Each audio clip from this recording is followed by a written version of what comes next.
Splatoon Raiders is exactly what the Switch 2 needs to set itself apart from the Switch 1. Here's why. Hey, how's it going everybody? I hope you're all good. This is Peter Gargan speaking, and for this video, I wanted to go over some of my thoughts regarding the reveal of Splatoon Raiders on Switch 2. Without further ado, let's get right into it.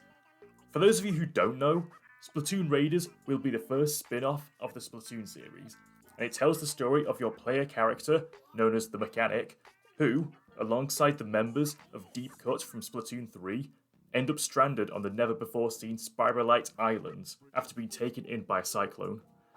Not much else has been revealed besides this trailer, but it has certainly got to be a bit more interested in the Switch 2's lineup, because I believe it is yet another example of the type of thing Nintendo needs to keep doing if they want to set their new console apart from its predecessor and incentivize the likes of me, who are currently on the fence, as I've established in my previous video, to consider the upgrade. While nothing has been explicitly confirmed, I kind of get survival game vibes off of Raiders, and if I were to make an educated guess, it may be more single-player oriented experience. As a disclaimer, this is entirely speculation, and the game itself could end up being very different to what I imagine, but I'm assuming this game will involve you taking control of the Mechanic as you venture into the Spiralite Islands, gathering resources to expand your base and ensure your survival, while working towards finding a way off the islands. We see Shiver doing a spot of fishing, potentially helping us out with providing a source of food. Meanwhile, we see Fry playing around with a random bolt, possibly being the tinkerer of our shipwrecked, or heli-wrecked crew in this case, as we also see this robotic companion accompanying us, which Fry might have built, I don't know. And then we also see Big Man getting sprayed with ink. I guess target practice?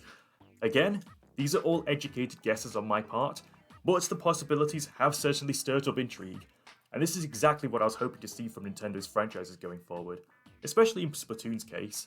For context, I didn't really bother picking up Splatoon 3, as I was already happy getting my Squid Kid fix on the Switch through Splatoon 2.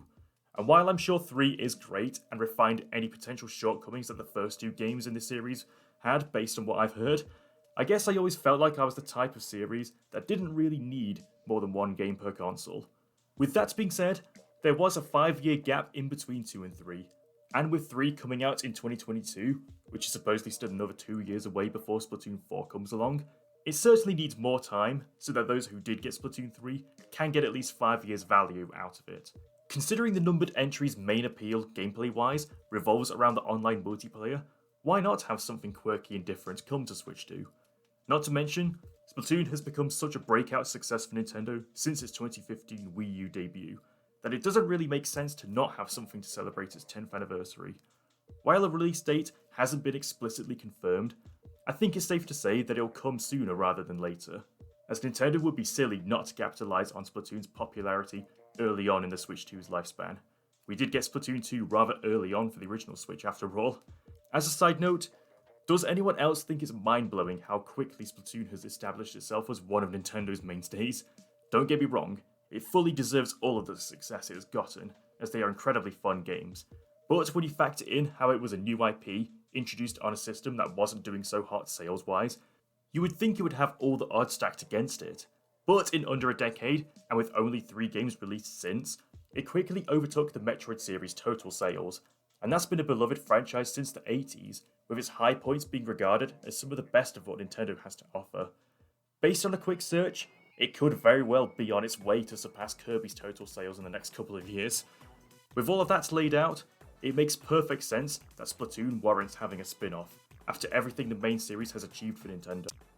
It also further reinforces my point that the Switch 2 is shaping up to have quite the experimental lineup, with Donkey Kong Bonanza doing the honours of being its first truly dedicated, first-party 3D platformer, a role normally reserved for Mario, and Kirby Air Riders being a sequel to a cult classic Kirby spin-off from the GameCube that many fans had long concluded would never become a reality. It just makes me more excited to think about what other directions Nintendo would take in their other IP that we have yet to see.